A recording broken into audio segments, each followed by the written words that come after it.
वंदे पुरुषोत्तम। 4 अप्रैल सन 1965 की संध्या का समय है। श्री ठाकुर निराला निवेश में बैठे हैं। इच्छापुर राइफल फैक्ट्री के जनरल मैनेजर श्री किरण चंद्र बनर्जी दा आए। श्री ठाकुर किरण दा को देखकर बहुत खुश हुए। भारत के साथ पाकिस्तान चीन के संबंध में अवनति के परिप्रेक्ष्य में किरण दा ने हाथ जोड़कर श्री ठाकुर से प्रार्थना करते हुए बोला, ठाकुर मुझे एक बंदूक बनाने का आइडिया यदि बतला देते जो हल्का और मजबूत हो। हमारे सैनिकों को भारी बंदूक जो भारत में है ढोने में बहुत तकलीफ़ होता है। मैं जो बंदूक बनाया हूँ उसके कच्चा सामान के लिए हम लोगों को दूसरे देशों पर निर्भर रहना पड़ता है और यह महंगा भी ज़्यादा है। हमारे देश का स्टील विदेशों के तुलना में अच्छा नहीं है। इसके अलावा युद्ध के समय सामान आयात करना भी मुश्किल होगा। हमारे देश में कच्चा सामान जो उपलब्ध है उससे ही बनाना होगा। ठाकुर आप यदि कुछ बतला दें।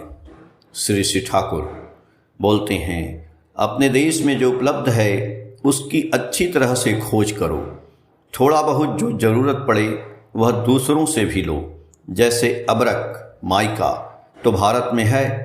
किसी एलाय संकर धातु के साथ अबरक मिलाकर उसे टेस्ट जांच करके देखो। किरण दा बीच बीच में ठाकुर जी का बातों को एक नोटबुक में लिख रहे हैं। कुछ देर रुककर श्री ठाकुर पुनः बोलना शुरू किए कि एल्युमिनियम तो हमारे देश में बहुत है, यह बहुत हल्का होता है। एल्युमिनियम से जो नहीं बनाया जा सकता है वैसा मुझे प्रतीत नहीं होता है। कौन एलाय धातु मिश्रण मिलाने पर एल्युमिनियम की स्टेबिलिटी स्थिरता बढ़ेगी उसको जांच कर देखना चाहिए। एल्युमिनियम से ही तो कॉरोगेट टीन बनता है, उसमें उपयुक्त एलाय मिश्रित धातु मिलाना चाहिए। स्ट्रॉन्ग मजबूत जो नहीं बनाया जा सकता है ऐसी बात नहीं है, टेस्ट करके देखना चाहिए। किरण दा और श्री ठाकुर दोनों एक दूसरे के आंखों की तरफ देख रहे हैं और मुस्कुरा रहे हैं।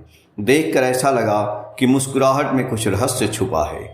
अचानक श्री ठाकुर किरण दा से बोले, चलो बगल वाले कमरे के अंदर एकांत में चर्चा करते हैं।